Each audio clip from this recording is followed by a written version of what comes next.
Hello students, इस video में हम थियरम 10.1 सीखेंगे। थियरम है the angle subtended bye an arc at the centre is double the angle subtended bye it at any point on the remaining part of the circle. ठीक है, इस theorem को पहले हम समझते हैं ये थियरम क्या कहना चाह रहा है। The angle subtended bye an arc, suppose करो यहाँ पे मैंने एक आर्क बना लिया है। ठीक है, angle subtended bye an arc at the centre, तो ये जो आर्क है ना यहाँ पे एक एंगल बना रहा है। ठीक है, ये जो एंगल है इज डबल, ये जो एंगल है this angle is double the angle subtended bye it at any point. ठीक है, तो ये तो एंगल डबल है, बट किसका डबल है? कोई भी पॉइंट पे जहाँ पे एंगल बन रहा है, मतलब कि ये वाला। अगर ये x है तो ये पॉइंट क्या हो जाएगा, ये एंगल हो जाएगा 2x हो जाएगा। ठीक है, तो इसी चीज़ को हमें यहाँ पे प्रूफ करना है। तो आई होप क्वेश्चन समझ में आ गया होगा थियरम क्या कहना चाह रहा है। तो चलो अभी हम इसको नाम देते हैं और थियरम को प्रूफ करते हैं। So let this be A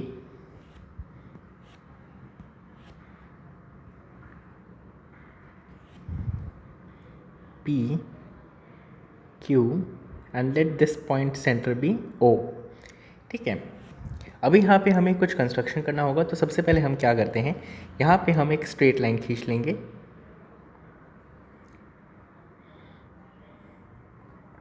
like this. Okay,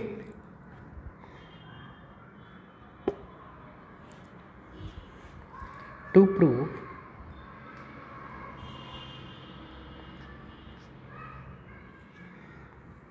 angle POQ is equals to twice of angle PAQ। ठीक है, सो POQ कहाँ पे है? इस तरफ है, जो कि ट्वाइस होगा कोई भी पॉइंट पे जहाँ पे एंगल बन रहा है। तो चलो प्रूफ को शुरू करते हैं। प्रूफ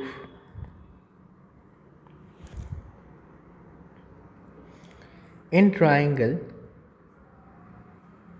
AOQ, ध्यान से फिगर में देखते हुए चलेंगे। AOQ, ठीक है, AOQ, ये जो छोटा सा यहाँ पे ट्राइंगल नज़र आ रहा है ना, हम उसकी बात कर रहे हैं।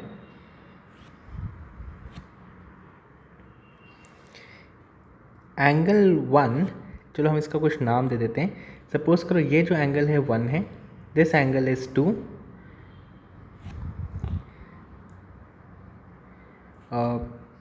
just a moment, this angle 1, this angle 2, 3,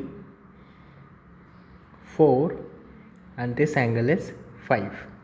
okay, अभी एक चीज़ देखते हैं यहाँ पे। एंगल 1 जो है ना, that is equals to angle 2 plus angle 3। अब ये हुआ कैसे वो देखते हैं। हमें पता है कि अगर कोई भी ट्राइंगल होता है, okay fine, if this is a triangle and this is known as your exterior angle, इसे हम क्या कहते हैं? Exterior angle. जब भी हम ट्राइंगल का कोई भी एक साइड को एक्सटेंड करते हैं, ठीक है, तो उसमें जो एंगल बनता है उसे एक्सटीरियर एंगल कहते हैं। और ये जो एक्सटीरियर एंगल है ना, सपोज करो इसका नाम दे देते हैं 3 और इसका 1 और 2 देते हैं, तो एंगल 3 जो होगा that will be equals to angle 1 plus angle 2, मतलब कि ऑपोजिट एंगल्स का समेशन होता है। ओके, तो ये प्रॉपर्टी है ट्राइंगल का, तो ये इससे ध्यान रखना। तो अगर हम इस लॉजिक को यहाँ पे अगर हम अप्लाई करें तो देखो हमें क्या मिलेगा। ये एंगल 1 नज़र आ रहा है, एंगल 1 ध्यान से देखोगे तो ये एक एक्सटीरियर एंगल है। ठीक है, तो क्या होगा, 2 प्लस 3 का समेशन होगा। Okay, this angle 3 is equals to angle 1 plus angle 2, so I can write down angle 3 equals to 1 plus angle 2। Clear है? ओके, यहाँ पे हम रीज़न भी लिख लेते हैं। Exterior angle of triangle is equals to sum of its interior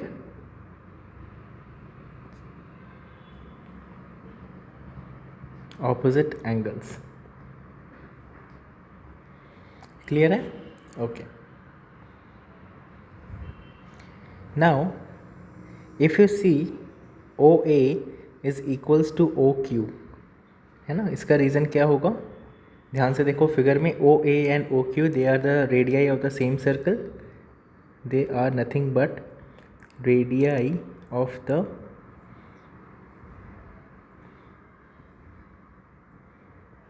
same circle. Also angle 2 is equals to angle 3. Okay अभी देखो ये कैसे होगा? एंगल 2 इक्वल्स टू एंगल 3, हमें मालूम है कि अगर कोई भी ट्रायंगल के दो साइड्स अगर इक्वल होते हैं तो उनका जो ऑपोजिट एंगल है ना वो भी इक्वल होता है। उसी तरह देख सकते हो यहाँ पे ए ओ एंड ओ क्यू, ठीक है, ये दोनों कैसे हैं? इक्वल हैं क्योंकि radii of the same circle है, तो एंगल 2 इक्वल्स टू एंगल 3 हो जाएगा। सो angles opposite to equal sides are equal. Okay तो अब देखो इससे हमें क्या क्या रिजल्ट हमें मिलने वाला है। तो इसमें हम ऐसा लिख सकते हैं, फ्रॉम अबव हमें ऊपर से क्या क्या जानकारी मिली है। From above angle 1 is equals to angle 2 plus angle 3, है ना। ओके अभी हम देखो कुछ सब्स्टिट्यूशन करने वाले हैं यहाँ पे। Angle 1 equals to angle 2, angle 3 के बदले हम क्या लिख सकते हैं? एंगल 2 लिख सकते हैं। Okay therefore angle 1 equals to 2 times angle 2,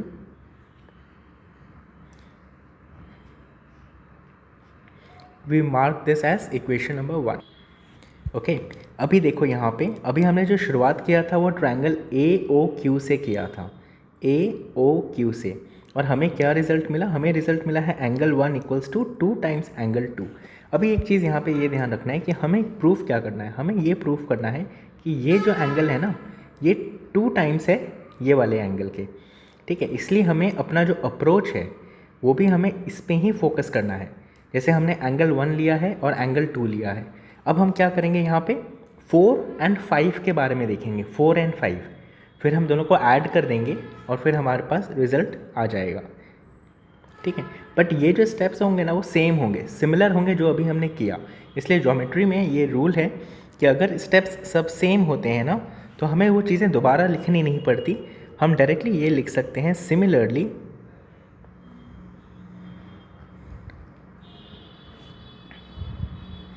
angle 4 is equals to 2 times angle 5.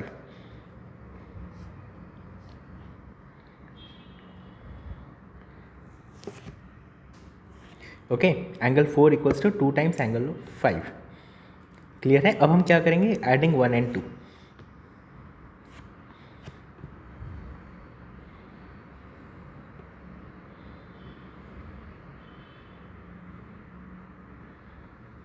तो हम देखते हैं हमें क्या रिजल्ट मिलने वाला है। LHS एंड LHS ऐड हो जाएंगे, so angle 1 plus 4 equals to 2 times angle 2 plus 2 times angle 5। अगर हम ध्यान से देखें तो एंगल 1 प्लस 4 क्या है? ध्यान से देखो फिगर में, 1 प्लस 4 क्या है? POQ, POQ, angle POQ। यहाँ से हम 2 कॉमन ले लेते हैं, so angle 2 plus angle 5, therefore POQ equals to 2 plus 5, देखो क्या हो रहा है फिगर में, PAQ, एंगल PAQ। और यही हमें प्रूफ करना था, हेंस प्रूव्ड।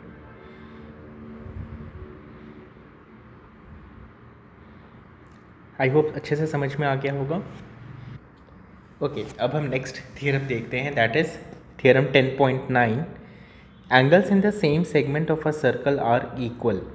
ओके इसको समझते हैं, ये इसमें क्या कहना चाह रहा है। Suppose will draw a circle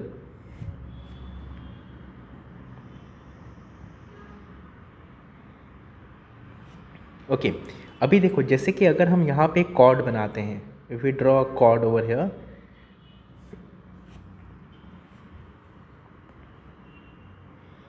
okay this is what, this is a chord. जब हम कॉर्ड बनाते हैं तो सर्कल दो पार्ट में डिवाइड हो जाता है, इसे हम कहते हैं major segment, we call it as major segment. And जो नीचे एक कॉर्ड एक जो सेगमेंट बनता है उसे हम कहते हैं माइनर सेगमेंट। ओके क्वेश्चन ये है कि अगर हम कोई भी सेगमेंट में अगर हम एंगल्स बनाएं, ठीक है, जैसे कि मैं बना के बताता हूँ, देखो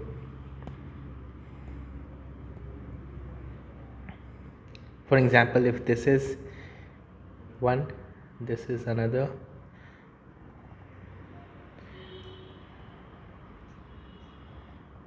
ओके तो यहाँ पे जितने भी एंगल्स बन रहे हैं, ओके सपोज करो यहाँ पे angle P, Q and R, तो सभी एंगल्स जो होंगे ना वो angle P equals to angle Q equals to angle R, सब सेम होंगे, ठीक है। सिमिलरली हम नीचे भी अगर बनाते हैं,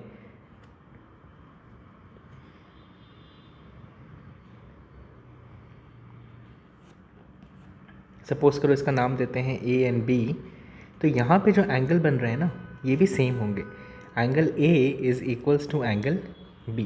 सो this is theorem 10.9, angles in the same segment of a circle are equal. I hope अच्छे से समझ में आ गया होगा। ओके अब हम थ्योरम 10.10 को समझते हैं।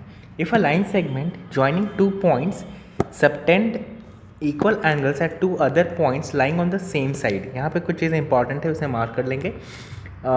Lying on the same side of the line segment then the 4 points lie on a circle, और उसे हम कहते हैं कॉनसाइक्लिक। ये क्या कंसेप्ट है, चलो इसको समझते हैं। सबसे पहले यहाँ पे एक सर्कल बना लेते हैं। ओके अब सपोज करो यहाँ पे क्या लिखा हुआ है कि line segment is nothing but your chord, ठीक है। यहाँ पे हमने क्या किया, एक लाइन सेगमेंट हमने यहाँ पे बना दिया। ओके अभी lying on the same side मतलब कि या तो ऊपर या तो नीचे, तो हम ऊपर के साइड एक लाइन सेगमेंट बनाते हैं। ओके यहाँ पे हमने एक लाइन सेगमेंट बनाया, अब हम इसको यहाँ पे कनेक्ट कर देंगे तो एक एंगल बन जाएगा।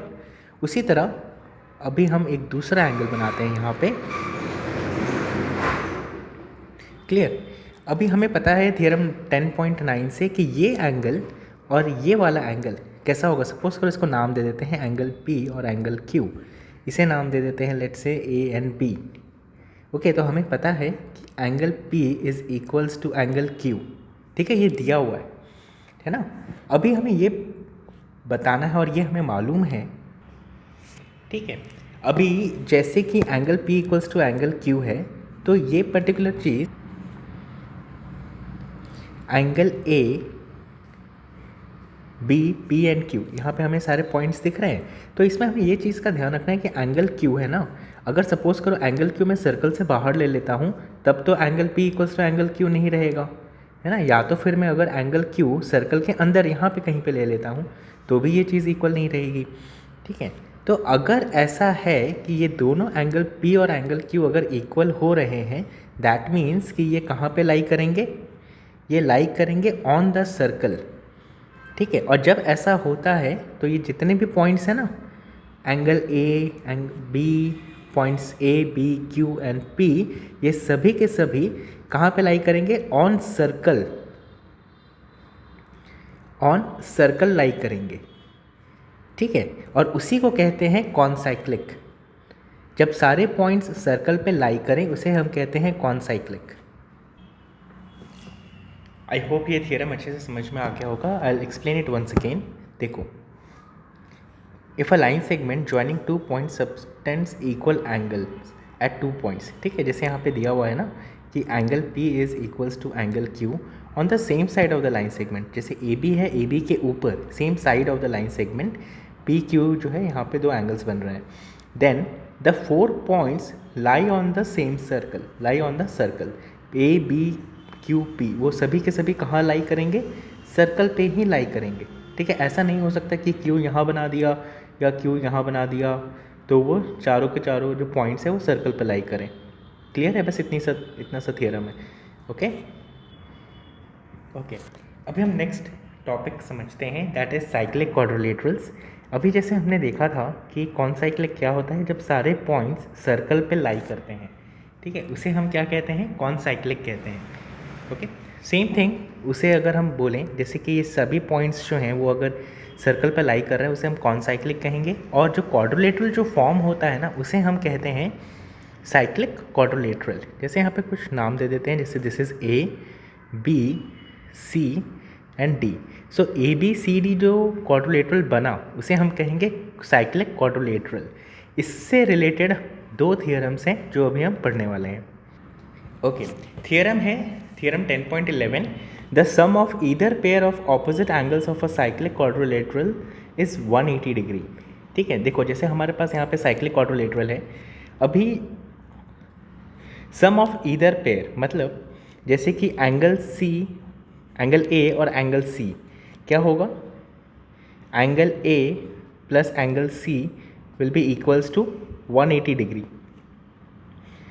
एंड ईदर पेयर मतलब कोई भी पेयर जैसे D and B they are opposite angles, so angle B plus angle D क्या होगा? 180 डिग्री होगा। So this is theorem 10.11। अब हम थियरम 10.12 देखते हैं जो कि इसका कन्वर्स है। ओके, थियरम 10.12 देखते हैं जो कि कन्वर्स है थियरम 10.11 का। If the sum of pair of opposite angles of a quadrilateral is 180 degree, the quadrilateral is a cyclic. मतलब कि कोई भी क्वाड्रिलेटरल है, अगर उसका जो ऑपोजिट एंगल्स है, पेयर ऑफ ऑपोजिट एंगल्स, जैसे कि एंगल बी और डी को अगर हमने ऐड किया वो 180 आया, और एंगल ए और एंगल सी को जब हमने ऐड किया तो भी 180 डिग्री आया। ठीक है, तो ये जो क्वाड्रिलेटरल बनेगा ये ऐसा वैसा क्वाड्रिलेटरल नहीं होगा, ये एक डेफिनेटली एक साइक्लिक क्वाड्रिलेटरल होगा। ये थियरम 10.12 से हमें पता चलता है। ठीक है, बस थियरम इतने ही हैं, इसके बाद एक्सरसाइज शुरू होंगे। आई होप सभी थियरम्स अच्छे से समझ में आ गए होंगे। Thank you.